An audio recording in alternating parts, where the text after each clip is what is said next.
नमस्कार, मैं हूं कमाल खान। लखनऊ से आपके लिए लेके हाजिर हूं राज्यों की जंग, लेकिन इस जंग में सबसे पहले देखेंगे यूपी की महाभारत।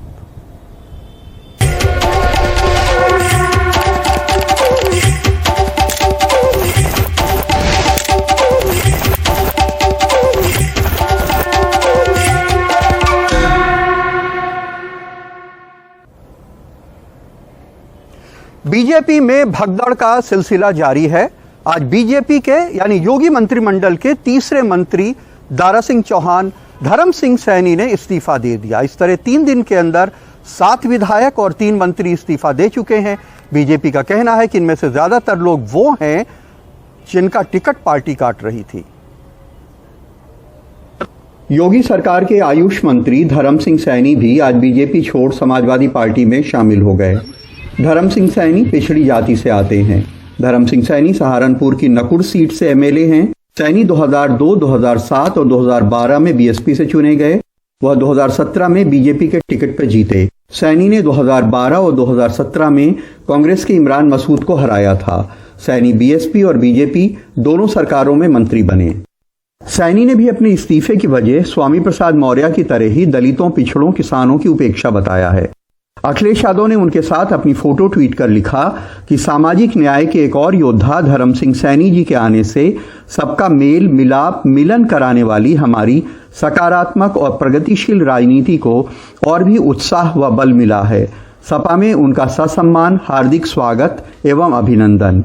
22 में समावेशी सौहार्द की जीत निश्चित है। सबसे पहले बीजेपी छोड़ने वाले मंत्री स्वामी प्रसाद मौर्य का बंगला इस दल बदल का केंद्र है। सुबह से ही यहां तमाम तरह के असंतुष्टों की भीड़ लग जाती है। औरैया के विधूना से विधायक विनय शाक्य भी आ जाए और बांदा की तिंदवारी सीट के ब्रजेश प्रजापति भी। लेकिन आज सबसे पहले इस्तीफा देकर यहां पहुंचे फिरोजाबाद की शिकोहाबाद सीट से बीजेपी एमएलए मुकेश वर्मा। ये बाबा नहीं बवाल हैं, ये भाजपा के काल हैं। दलितों के साथ, पिछड़ों के साथ, शोषितों के साथ, इवन दैट स्टूडेंट के साथ भी, किसानों के साथ, जो उनका हक था, जो उन्हें मिलना चाहिए था, इन्होंने केवल और केवल उनका लिया, उन्हें कुछ नहीं दिया, कुछ भी नहीं दिया। स्वामी प्रसाद मौर्य का दावा है कि आने वाले दिनों में बड़ी तादाद में बीजेपी मंत्री और विधायक पार्टी छोड़ देंगे। मैं ऐसा बैटिंग करूंगा कि भारतीय जनता पार्टी के बड़े बड़े दिग्गज सबको जीरो पे आउट करके उनको उत्तर प्रदेश से बाहर करने का काम करूंगा। पिछले 3 दिनों में बीजेपी के 3 मंत्रियों, 7 विधायकों ने बीजेपी छोड़ दी है। 11 जनवरी को मंत्री स्वामी प्रसाद मौर्य, एमएलए भगवती सागर, एमएलए रोशन लाल वर्मा और एमएलए ब्रजेश प्रजापति। 12 जनवरी को मंत्री दारा सिंह चौहान, एमएलए अवतार सिंह भड़ाना। 13 जनवरी को मंत्री धर्म सिंह सैनी, एमएलए विनय शाक्य, एमएलए मुकेश वर्मा और एमएलए बाला अवस्थी ने पार्टी छोड़ी। दरअसल बीजेपी ने अपने विधायकों की जीतने की संभावना पर 3 सर्वे कराए हैं। इनमें प्रदेश बीजेपी के अलावा केंद्रीय बीजेपी के सर्वे भी हैं। पार्टी पहले 150 विधायकों के टिकट काटना चाहती थी, लेकिन नए हालात में 30 से 50 विधायकों के टिकट कटने की उम्मीद है। कुछ ऐसे लोग भी इस भगदड़ में जा रहे हैं जो अपने अपने क्षेत्रों में बहुत लोकप्रिय हो गए हैं और बाकायदे उन्हें मालूम हो चुका है कि भाजपा उन्हें टिकट नहीं देने जा रही है। कई केंद्रीय नेतृत्व ने उनको बुला के कह भी दिया है कि आप तलाश दीजिए अपनी जगह, तो वो लोग भी जा रहे हैं। लेकिन यदि इस तरह के लोगों को समाजवादी पार्टी टिकट देगी तो निश्चित रूप से उसका नुकसान ही होगा। इस्तीफे अगर चुनाव के टाइम पे हो तो जाहिर है कि उसके ऊपर कई सवाल उठते हैं, लेकिन ये भी सच है कि इतने बड़े पैमाने पे पिछड़े तबके के मंत्रियों और विधायकों के बीजेपी छोड़ के दल बदल करने का असर जरूर होगा। लखनऊ में कैमरामैन राजेश गुप्ता के साथ कमाल खान, एनडीटीवी इंडिया। नेताओं के बारे में एक शेर है, अगर उसे थोड़ा सा पलट दें तो कुछ यूं हो जाएगा कि सियासत की भी एक अलग जुबां होती है, करें जो इनकार तो इकरार समझना। धर्म सिंह सैनी जो यूपी कैबिनेट के मिनिस्टर थे अभी तक, वो कल तक वीडियो जारी करके बयान देके कह रहे थे कि मैं बीजेपी में रहूंगा, बीजेपी का सिपाही हूं, कहीं नहीं जाऊंगा। आज उन्होंने बीजेपी छोड़ दी। हमारे सहयोगी सौरभ शुक्ला ने उनसे बात की तो कहने लगे कि मैं इस्तीफा देने के लिए सही समय का इंतजार कर रहा था।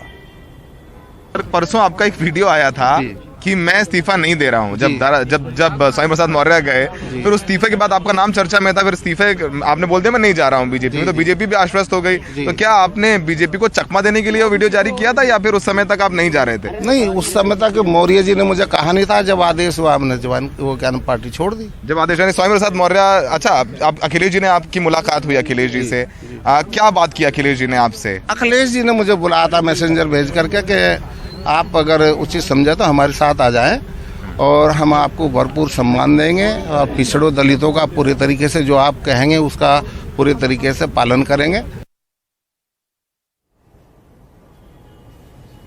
यूपी चुनाव के लिए कांग्रेस ने 125 उम्मीदवारों की लिस्ट जारी कर दी है। इनमें 50 महिलाएं हैं।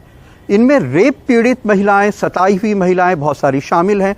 प्रियंका गांधी ने कुछ महिलाओं के नाम का जिक्र करके उन्हें टिकट देने की वजह भी बताई। इनमें उन्नाव की रेप पीड़िता महिला की मां का भी टिकट है।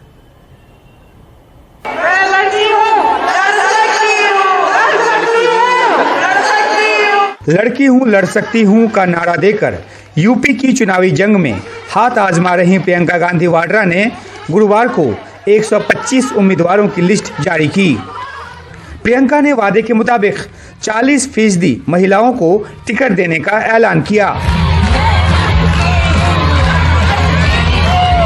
जो हमारी सूची है वो एक नया संदेश दे रही है। वो ये संदेश दे रही है कि अगर आपके साथ अत्याचार हुआ तो आप में ये शक्ति है कि आप अपने हक के लिए लड़ो, राजनीति में आए, सत्ता अपने हाथ में लें और अपने हक को खुद मांगे। जिन महिलाओं को टिकट दिया गया है उनमें उन्नाव रेप पीड़िता की मां आशा सिंह का नाम भी शामिल है। हमारे उन्नाव की जो प्रत्याशी हैं, जो उन्नाव का बहुत बड़ा रेप का केस हुआ था, उनकी माता जी हैं आशा सिंह जी। वो चुनाव लड़ना चाहती हैं और हमने उनको मौका दिया है कि अपने संघर्ष को वो जारी रखें। कांग्रेस ने चुनावी हिंसा की शिकार रही रितु सिंह, कोरोना के दौरान जी जान से काम करने वाली और मानदेय बढ़ाने की मांग पर लाठी खाने वाली आशा वर्कर पूनम पांडे, अवैध रेत खनन के खिलाफ आवाज उठाने वाली अल्पना निषाद। बात यह है कि लड़ाई आपकी बढ़ती जाती है, लड़ाई का आपका घेरा बढ़ता जाता है, लेकिन संघर्ष करने वाले जो इंसान के लिए लड़ाई कभी ख़त्म नहीं होती है।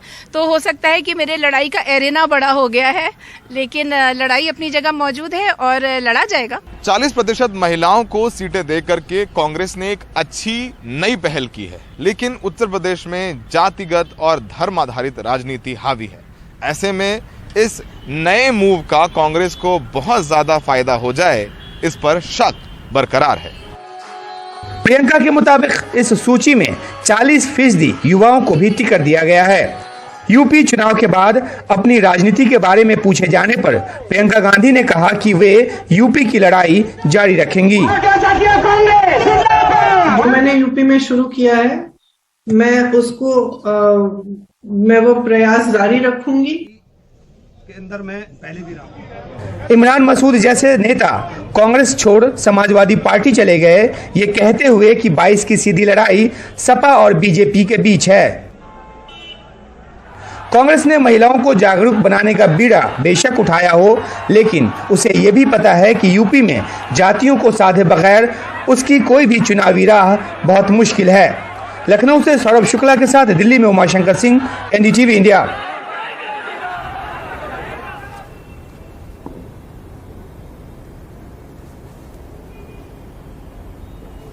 यूपी चुनाव को लेकर के बीजेपी की कोर कमेटी की मीटिंग 2 दिन चली। आज चुनाव समिति की भी बैठक हुई, जिसमें प्रधानमंत्री खुद भी शामिल हुए। बताया जा रहा है कि बीजेपी ने 172 सीटों पे अपने उम्मीदवार तय कर दिए हैं।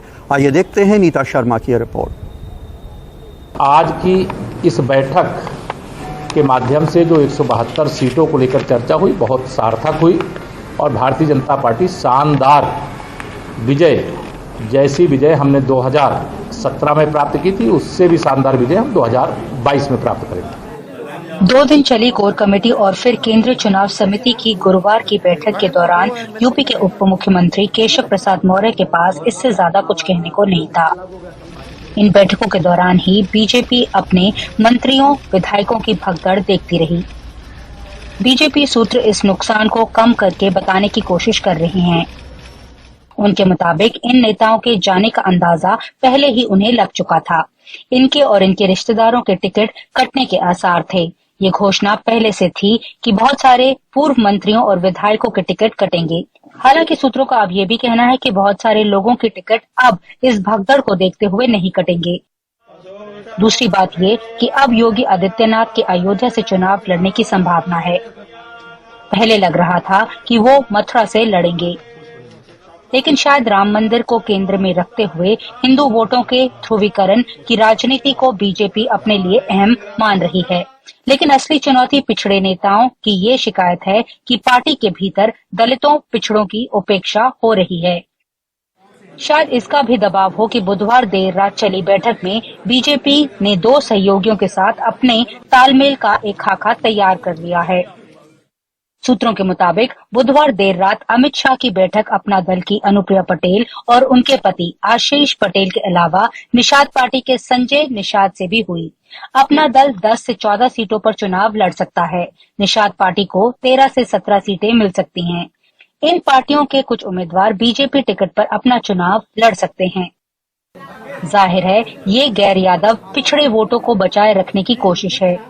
स्वामी प्रसाद मौर्य ने गुरुवार को भी चुनौती उछाली। जो दूसरों का हक निगले, जो अनुसूचित जात जनजाति का आरक्षण अजगर की तरह निगल जाए, जो पिछड़ों का आरक्षण सीधे सीधे मस्त होकर के चट कर जाए, स्वाभाविक रूप से ऐसे नाग रूपी आरएसएस और शाप रूपी भाजपा को स्वामी रूपी नेवला उत्तर प्रदेश की धरती से खत्म करके ही दम लेगा। फिलहाल 10 और 14 फरवरी को होने वाले पहले 2 चरणों के चुनाव के लिए बीजेपी उम्मीदवार तय कर चुकी है। सवाल है इस दौरान बदले हुए हालात से निपटने के लिए वो अपनी रणनीति का क्या कोई बदलाव करेगी।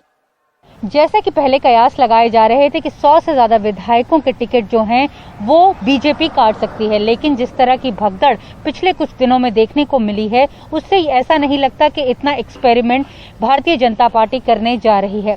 लेकिन जो उथल पुथल हो रही है उसका जवाब अंदर पार्टी को खुद जरूर देना होगा। नई दिल्ली से कैमरा पर्सन पवन के साथ नीता शर्मा, एनडीटीवी इंडिया के लिए। महाराष्ट्र सरकार के मंत्री नवाब मलिक ने एक प्रेस कॉन्फ्रेंस करके कहा कि वो उत्तर प्रदेश में समाजवादी पार्टी के साथ मिलकर चुनाव लड़ेंगे। एक सीट का ऐलान हो चुका है, बाकी सीटों के लिए बातचीत हो रही है। हमने निर्णय लिया था हम उनके साथ रहेंगे। एक सीट को उन्होंने घोषित कर दिया है और लोगों को लेकर चर्चाएं चल रही है। हम पूरा प्रयास है हमारा कि राष्ट्रवादी कांग्रेस पार्टी का संगठन जहाँ पे कम ज़्यादा जितनी भी ताकत है हम सभी मिलकर जो गठबंधन उत्तर प्रदेश में बन रहा है उसको पूरी ताकत देंगे और उत्तर प्रदेश में परिवर्तन की जो बयार है उसे और तेज करने का काम करेंगे। वक्त है एक छोटे से ब्रेक का। ब्रेक के बाद आपको दिखाएंगे कि आप बोली कि पंजाब में मुख्यमंत्री का कैंडिडेट जनता तय करेगी।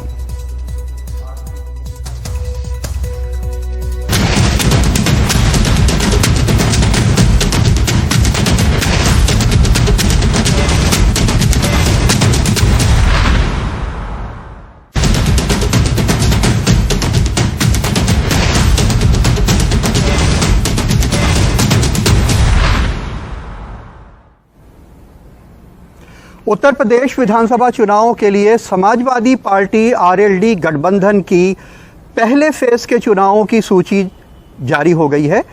20 सीटों के लिए उम्मीदवारों का ऐलान किया गया है, जिनमें से 12 सीटें आरएलडी लड़ेगी और 8 सीटें समाजवादी पार्टी लड़ेगी।